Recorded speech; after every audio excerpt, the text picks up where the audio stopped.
Hello and welcome to Faking Engineering. I'm your host, Michael Kruger. Now, on this show, what we like to do is engineering with no real prior knowledge. It's more learn as you go engineering. Today on the show, we're going to be taking apart, cleaning, and putting back together a tabletop telescope. Now, I've never done this before. I have no idea how to do it. I really hope it goes well. When you store these telescopes for long periods of time, I've had this one about 15 years, you're supposed to keep dust caps on all of the openings.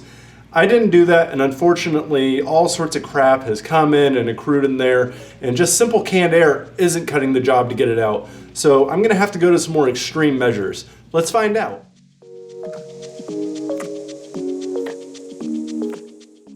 Alright, so any good project starts with really good research, and in the case of maintenance of something, any good research starts with a user manual. In this case, I've pulled up the PDF for this one, and I've already pulled it open to the telescope maintenance section. Let's go over a few key points. A, when not in use, always replace all lens covers to keep dust and contaminants off the optical surfaces. B, a small amount of dust on any optical surface is okay. If dust builds up, then use a can of compressed air and then a camel's hair brush to remove the dust. Now, a camel's hair brush is a bit of an old implement to use. Nowadays, microfiber is fine. I've actually already tried to do this on all of the smaller lenses and things like that, and it's been sort of successful, but I think I'm gonna do a more aggressive cleaning due to the more scummy sort of buildup that's happened over the years. Next point.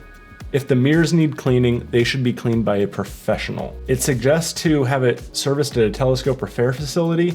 Those are really hard to find. They're few and far between. There's none in my area. In the past, the places that would take care of the servicing were by and large camera shops, which also in the age of digital photos have gone by the wayside. So those services are really hard to find nowadays. It also suggests returning it to the factory, but unfortunately, this telescope is so old, it's definitely out of warranty, and the cost to get it repaired, if the factory would even repair this old of a model, would probably be just better spent on a new telescope. The last thing that it says is that collimation or alignment of the optical system is done at the factory before shipment. And basically, if you screw this up by dropping it or anything, there's nothing you can do yourself to fix it, and you have to ship it back to the factory. Now, the specifications tell us that this is a Newtonian reflector with corrective lens built in. What that means is that we have a very, I don't want to say simple, but it's a very old style of telescope that's tried and true. Now, Isaac Newton invented the Newtonian reflector. Obviously, it's got his name in it. Isaac Newton, the same guy that invented calculus, unless you think that German guy invented it, but that's a discussion for a different YouTube video. A Newtonian reflector telescope works like this. You have a big base, and at one end it's capped, and then you have an eyepiece, and then on the other end from the cap side we have a piece of glass to let light in but contaminants stay out, and then down at the bottom at the base there is a concave mirror, and then below the eyepiece there is another mirror. And what happens is that light comes through the open end and it collects on the concave mirror and goes into the central mirror under the eyepiece, at which point it is redirected upwards, and then it goes through a distortion correcting lens and magnification to reach your eyeball. Now, this lens at the end and this lens right here are the ones that are easily accessible to clean, and they recommend just using compressed air and a camel's hair brush, or essentially a very, very soft media to clean that off and not cause any scratches or anything like that to the surface. The problem is that these mirrors on the inside do collect dirt because it's not a hermetically sealed device. Compressed air can't get in there to get it out, and there's really nothing that we can do without taking it apart. And these mirrors on the inside aren't just plain old Jane mirrors. They actually have a micron thick, that's very, very tiny, micron thick coating on them that if you basically touch it all with one of those brushes or a towel or anything, it will immediately scuff it and ruin the surface. So I've done quite a bit of research, done some Googling, reading of message boards, and basically what I found is that people obviously say, do not touch the mirrors if you can avoid it. Take it to a professional. But if that is not possible, what you can do is clean it with 99% pure isopropyl alcohol, which is what I've bought. We're going to clean it with that very carefully, using the alcohol to strip anything from the surface, take any contaminants off, and then we're going to wash it with distilled water so that as it dries we can make sure that there are no spots or streaks accruing. Once we're finally done, we'll put it back together. Hopefully I don't screw up the alignment, and test it out. The first thing that we're going to do is hit it with some Swiffer pads, and the second thing that we're going to do is hit all the exposed areas with some more compressed air.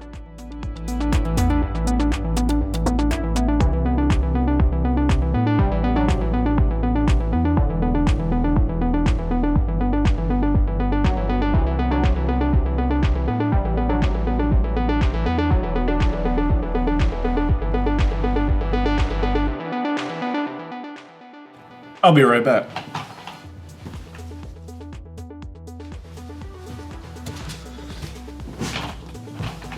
This dust is really caked on there, worse than I thought it would be, so I've gotten some distilled white vinegar diluted with water.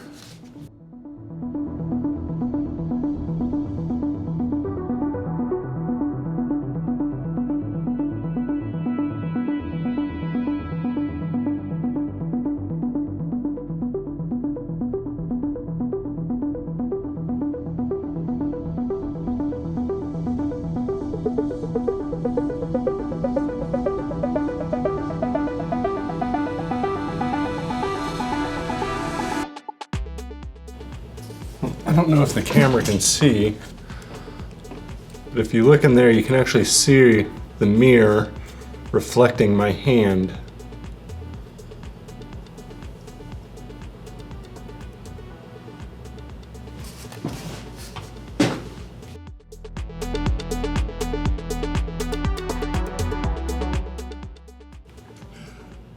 Something I didn't expect to need to clean is the eyesight mirror, but it's really dirty and I have had some definite issues with it.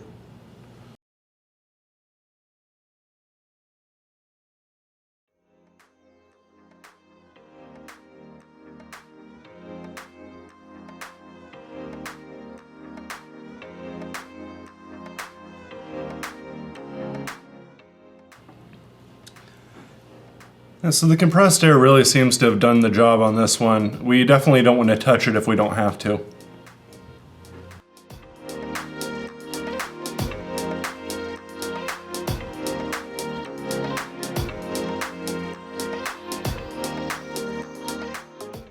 Next, I'll need to take the whole thing apart. I've got my trusty screwdriver set, and this should do the job. Okay, so now that I'm getting further into deconstruction, I'm actually going to put on the neoprene gloves. I want to make sure that none of my finger oils get onto surfaces that they shouldn't.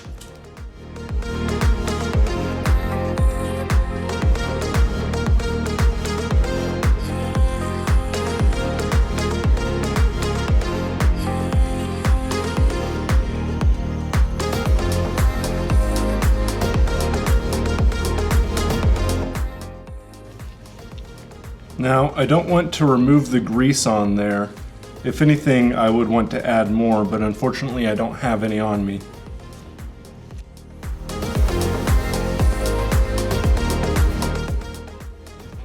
And there's actually an outer lens that I'm cleaning really well, but there is a bunch of stuff between that and the one underneath it. So hopefully I can free this up to get some compressed air down in there.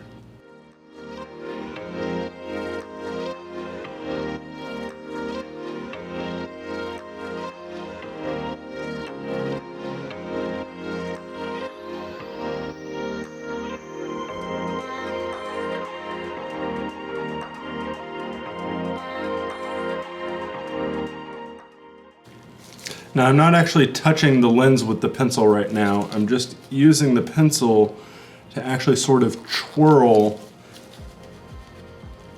the soaked paper towel and put pressure against it, but not so much that I will break it.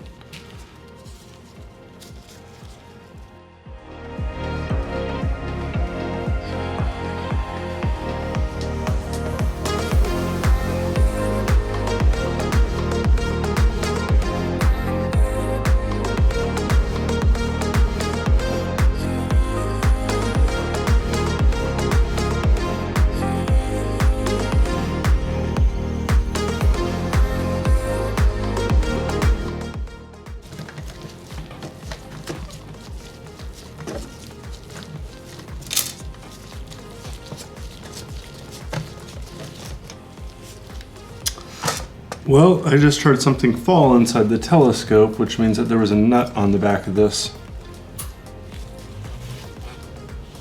Let's very carefully take this end off so we can get to the inside.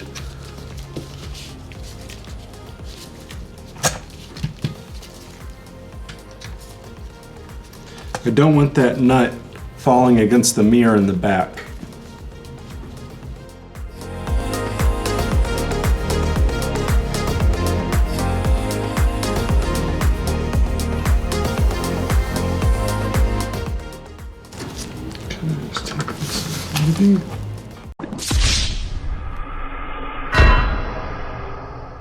Do not mess with the screw at the end of the telescope.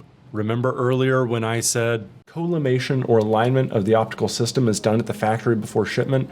And basically, if you screw this up by dropping it or anything, there's nothing you can do yourself to fix it, and you have to ship it back to the factory. Well, that screw that I just turned is definitely what handles the alignment of the interior mirror of the telescope. Way to go, Michael. Way to go.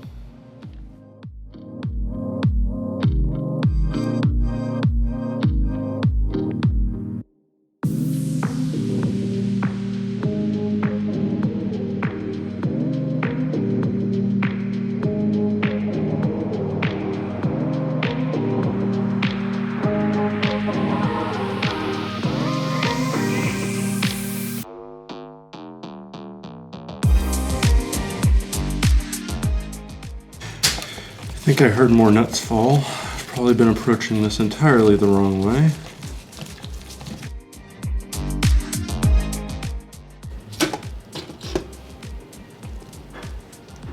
And there's my mirror, covered in dust. And there are my nuts that I've just dropped. Totally unnecessarily. I've got all access for cleaning, but I would like to pull this assembly out.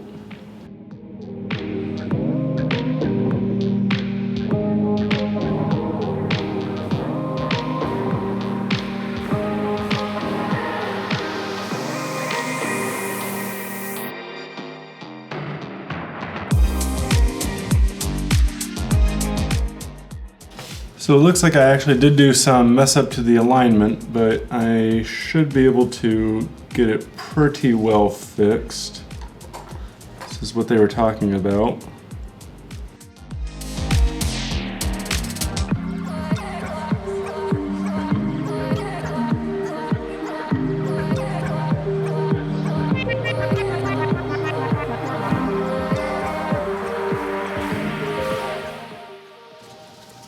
Now we're just left with the body of the telescope, the internal 45-degree mirror, and the glass to protect the whole assembly, which is heavily spotted and very, very dirty.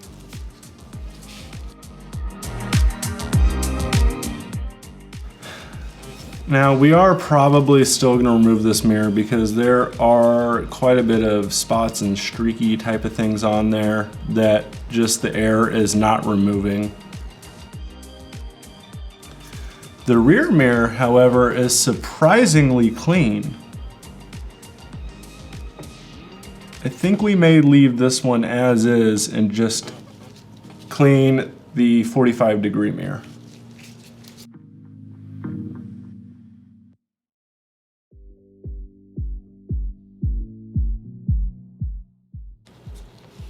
The screw on here is so soft that it's becoming deformed just from me trying to unscrew it.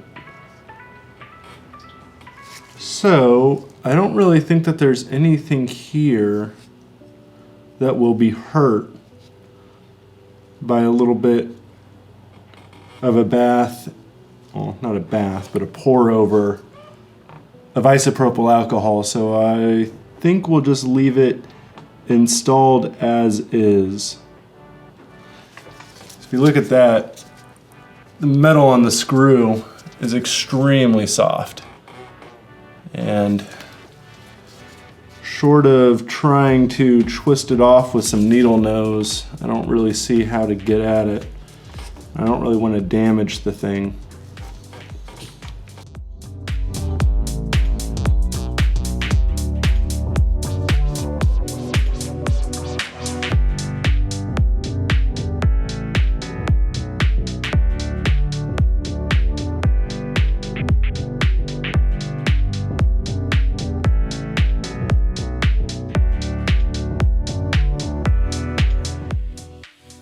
Now, for the cleaning process of the mirrors, we're going to be using 99% pure isopropyl alcohol, otherwise known as rubbing alcohol. This is going to remove all contaminants and take everything except for that coating off of the mirrors. Once that's done, we're going to use distilled water to rinse the mirrors. This is going to prevent streaking and spotting as they dry. Now, whenever you're working with any chemicals like this, make sure that you take all necessary safety precautions. First of all, wear gloves. I have some long sleeve heavy duty nitrile gloves as well as some shorter and thinner nitrile ones for most of my work. I've also got standard safety glasses and something everybody should be familiar with wearing these days, a mask. So some of you may think that this is a little bit excessive for rubbing alcohol, but I assure you that 99% isopropyl alcohol is quite a bit stronger than what you're used to buying at your local pharmacy, CVS, what have you. Make sure you take all proper precautions. This stuff, the fumes are very heavy. You do not want to breathe it in. You do not want to get it on your skin and your eyes, anything like that. So, I mean, I could probably get away with less, but I'd rather be safe than sorry. So as you can see, I have made a bit of a hanging apparatus for my lens, or my mirror.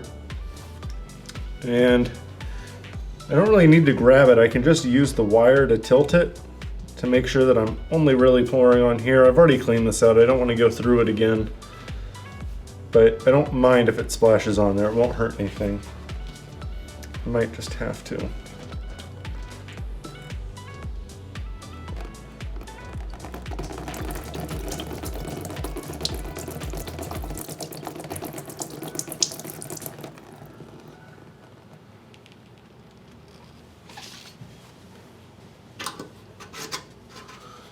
Oh yeah, that definitely looked like it cleaned it.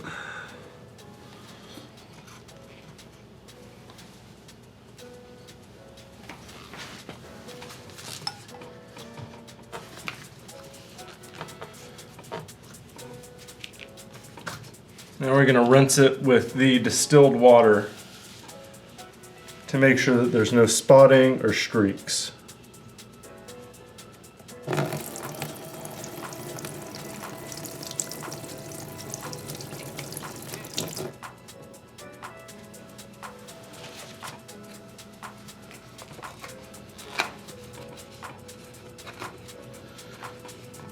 You can see there's still some beads of water on there. Get those little shake off.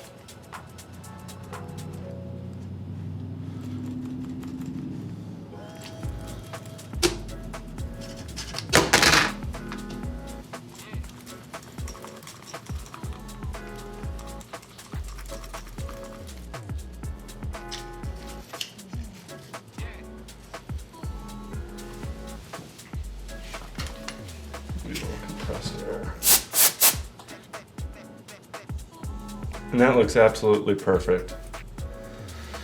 So I do need to clean the rest of this, but I'm going to let it drip dry for a while.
All right, now even though we just diluted this alcohol with the distilled water, make sure that you basically dilute the heck out of it before you put it down your drain, and then continuously run the water. You don't want this stuff sitting in your P-trap.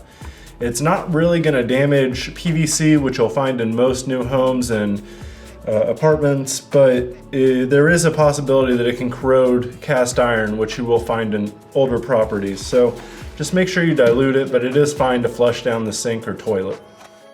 So I rebuilt this whole telescope before realizing that my camera storage was completely used up. So I disassembled it back, but there are a few things that I left in. First of all, these 4 screws around the front, those should have never been removed in the first place. It didn't add any benefit to deconstructing it. Also, this whole end assembly was a giant pain in the so I'm really, there's no way I'm taking it back apart just to put it back together for y'all. But to tell you what I had to do is, if you look down there, our mirror is in there, so I had to carefully get a nut on the end of one of my fingers and hold it on the inside while I brought the screw in on the other side to get it secure. It took a lot of attempts. There were a lot of scary moments where I thought that I had dropped a nut against the mirror in there, but luckily it worked out, and I have no inclination to do that again. But let's go ahead with the rest of the rebuild. Be very, very careful with your end mirror.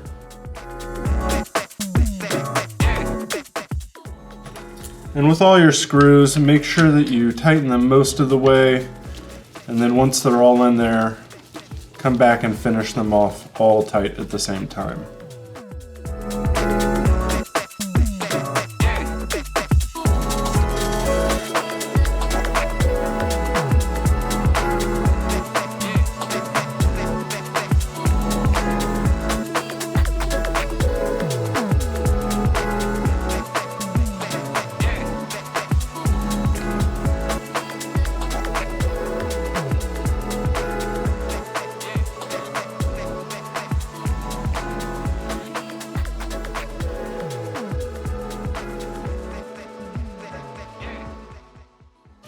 All right, now I just need to calibrate it and it should be good to go.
All right, it's the next day. I've tested the telescope in daylight, and great news, guys, it works just fine.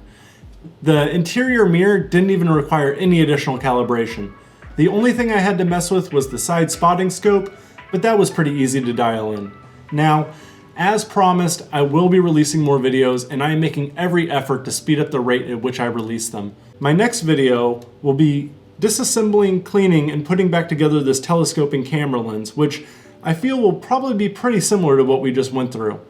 Now, when I removed it from the camera, I did notice that the sensor was pretty dirty, so I'm gonna attempt cleaning that as well.